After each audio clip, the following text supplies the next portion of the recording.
दोस्तों, हॉलीवुड में आज तक कई सारी ओरिजिन स्टोरीज बनाई गई हैं।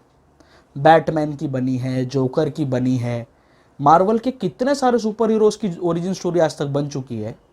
लेकिन मैंने अपने कभी सपने में भी नहीं सोचा था कि हमारे बॉलीवुड वाले रेशमा की जवानी की ओरिजिन स्टोरी बनाएंगे। यकीन नहीं होता ना, मुझे भी आज से पहले नहीं हो रहा था। So hello folks, welcome to my channel review rowdy. I am roast and दोस्त कुशल नरसरिया।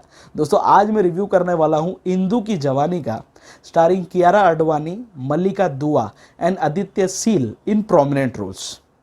इस फिल्म में इंदिरा गुप्ता यानी इंदु के टाइटुलर रोल में है कियारा आडवाणी, जो गाजियाबाद की एक लोकल रेसिडेंट है। और इसमें ऐसा दिखाया गया है कि पूरे गाजियाबाद में इंदिरा गुप्ता यानी इंदु बहुत ज़्यादा फेमस है। इतनी फेमस है कि पूरे गाजियाबाद में हैशटैग इंदु की जवानी ट्रेंड करता है। ये जिस कॉलोनी में रहती है, उस कॉलोनी के बूढ़े से बूढ़ा आदमी और जवान से जवान लौंडा इंदु के पीछे लगा हुआ है। उसके साथ किसी ना किसी तरह से बिस्तरबाजी करना है उनको। यही पूरी पिक्चर में दिखाया गया है।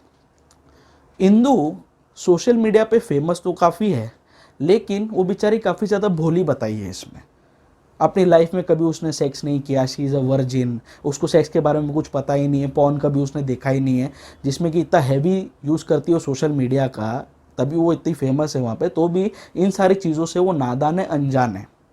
वहीं उसकी जो बेस्ट फ्रेंड है Mallika Dua, she acts as a catalyst in surviving and reviving her sexual desires. Mallika और इंदु पूरे फर्स्ट हाफ में मूवी के इसी जुगाड़ में रहते हैं कि कैसे ना कैसे एक लड़के को पटाया जाए जो इंदिरा के घर पे आके उसके साथ सेक्स कर सके। पूरे फर्स्ट हाफ में कियारा आडवाणी और मल्लिका दुआ लड़के के जुगाड़ में ही रहते हैं। इसीलिए ये रेशमा की जवानी भी no was a be great soft core porn movie. तो उसमें बिस्तरबाजी तो हो गई, लेकिन वो बिस्तरबाजी तक पहुंची कैसे, इसीलिए ओरिजिन स्टोरी मुझे लग रही है इस फिल्म की। पूरे फर्स्ट हाफ में मल्लिका दुआ और कियारा आडवाणी यही जुगाड़ में रहती है, कैसे ना कैसे एक लड़के को पटा ले, ढूंढे जो कियारा की सेक्सुअल डिज़ायर्स को फुलफिल कर सके। और इसके लिए हमारे मेकर्स ने बहुत ही क्रिएटिव माइंड्स लगाए हैं इस प्रोजेक्ट पर। इन लोगों ने दुनिया के बड़े से बड़े ब्रांड्स का नाम तक चेंज कर दिया है। जैसे फेसबुक बन गया फेकबुक, टिंडर बन गया डिंडर। और मुझे ये बात सोच के दुख होता है कि कैफ़े कॉफ़ी डे का ओनर कुछ महीने पहले सुसाइड कर लिया because of his excessive debt. लेकिन अगर वो ज़िंदा भी बच जाता तो इस मूवी में कैफ़े कॉफ़ी डे का नाम चेंज होके कैफ़े कॉफ़ी बे होते हुए अगर वो देख लेता तो वो वैसे भी सुसाइड कर लेता। पूरा फर्स्ट हाफ ये लोग लड़के के जुगाड़ में दिखाई देते हैं और ये दिखाया गया है कि डिंडर के थ्रू ही इंदिरा, हमारी कियारा, एक आदित्य सील के कांटेक्ट में आती है और आदित्य इसके घर पे आ जाता है। ठीक है, वो भी वन नाइट स्टैंड के इंटेंशन से आता है और ये लोग मिलते हैं, इसके घर पे बुला लेती है इंदिरा। के घर के परिवार वाले सब जब बाहर किधर चले जाते हैं तो ये लोग दोनों मिलके अपने घर पे बैठते हैं। कहानी में ट्विस्ट तब आता है जब इंदिरा आदित्य के साथ घर पे बैठ के ही एक ऐसा न्यूज़ बुलेटिन देख लेती है जिसमें ये दिखाते हैं कि गाजियाबाद की जो पुलिस है वो एक ऐसे शख्स की तलाश में है जो पाकिस्तानी है और वो आतंकवादी है, और इस वक्त वो गाजियाबाद में कहीं छिपा बैठा है। कहानी जब थोड़ी आगे बढ़ती है तो कियारा को पता चलता है कि आदित्य सील भी पाकिस्तानी है। बस पिक्चर की जो ओवरऑल कहानी है वो यही है। इसके आगे सेकेंड हाफ में पूरा, फर्स्ट हाफ में तो ये लोग सेक्स करने के जुगाड़ में रहते हैं, सेकेंड हाफ में हिंदुस्तान और पाकिस्तान का जबानी वॉर चलता है आदित्य सील और कियारा आडवाणी के बीच में। आज तक हम लोग बात करते हुए, चाय पे चर्चा करते हुए, अपने दोस्तों के साथ जो चुटकुले मारते थे, जो व्हाट्सएप पर जोक्स घूमते थे, जो पाकिस्तान और हिंदुस्तान की जो जज्बाती बातें घूमती थी, वो सारा मिला के उठाए इन लोगों ने, मिश्रण किया, उसका खिचड़ी बनाई और इस फिल्म में डायलॉग के रूप में कैरेक्टर्स के थ्रू बुलवा दिया। पूरे सेकेंड हाफ में यही चलता है कि आदित्य पाकिस्तान की बड़ाई करते हुए दिखता है और कियारा आडवाणी हिंदुस्तान की बड़ाई करते हुए दिखता है, ये दोनों झड़प करते हैं, दैट्स इट। 5 मिनट 10 मिनट तक आप ये चीज़ देख सकते हो, लेकिन पूरा सेकेंड हाफ दोस्तों यही चीज़ दिखती है आपको स्क्रीन पे।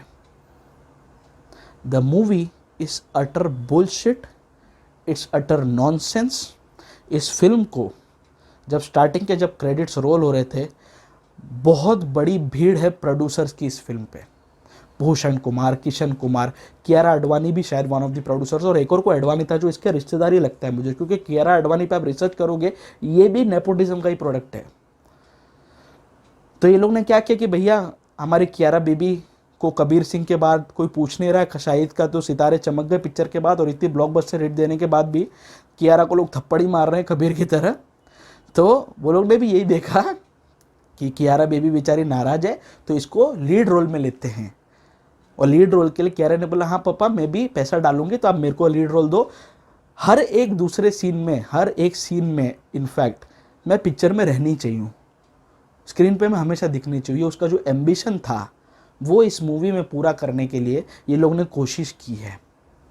इस फिल्म में ऑडियंस से कोई मतलब नहीं है, उनको एंटरटेनमेंट वैल्यू मिल रही नहीं मिल रही है। The makers, the script writers, the producers, the director is least bothered about it.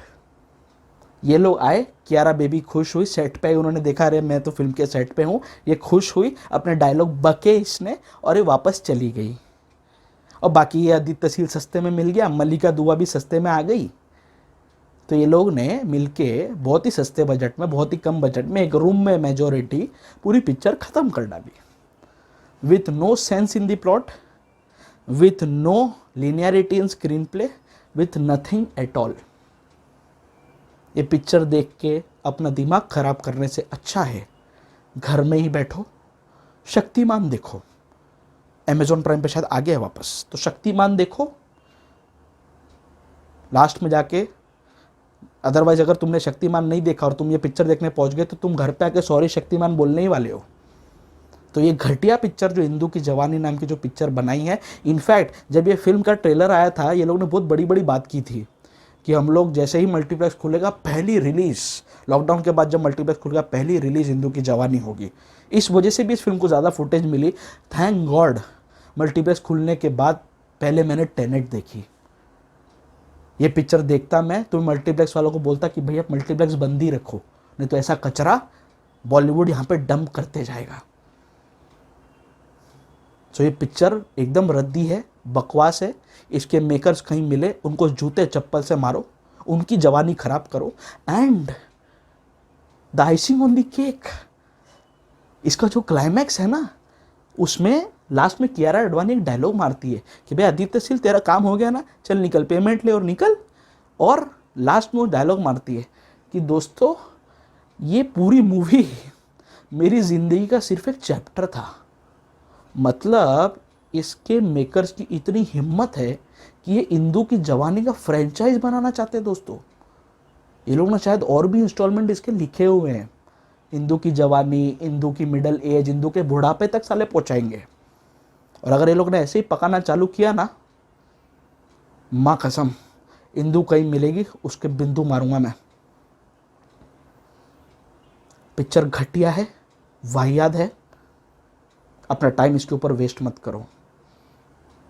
My rowdy rating for Indu की जवानी विल बी अ बिग अंडा, 0 out of 5। मेरा टाइम, मेरा सब कुछ, मेरा एफर्ट इस मूवी पे बर्बाद हो चुका है। आप बच जाओ, अपना टाइम और अपना एफर्ट बचा लो।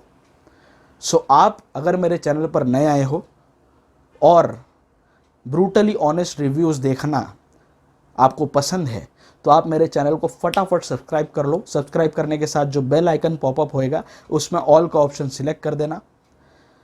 आप लोग मुझे सोशल मीडिया पर भी फॉलो कर सकते हैं, फेसबुक, ट्विटर और इंस्टाग्राम, सभी जगह पर मेरे प्रोफाइल्स रिव्यू राउडी के नाम से ही है। The digital partner of this channel is fi havoc digital at the co branding partner is chai pakoda productions. आप मेरे reviews simultaneously chai pakoda productions के यूट्यूब चैनल पर भी देख सकते हैं। सो बहुत जल्दी मैं अपने किसी न किसी वेब सीरीज़ या मूवी के रिव्यू के साथ फिर से आपके सामने हाजिर होऊंगा, इसलिए मेरे साथ जुड़े रहिए, मेरे चैनल पर आते रहिए। स्टे ट्यून्ड, स्टे फिल्मी एंड स्टे राउडी।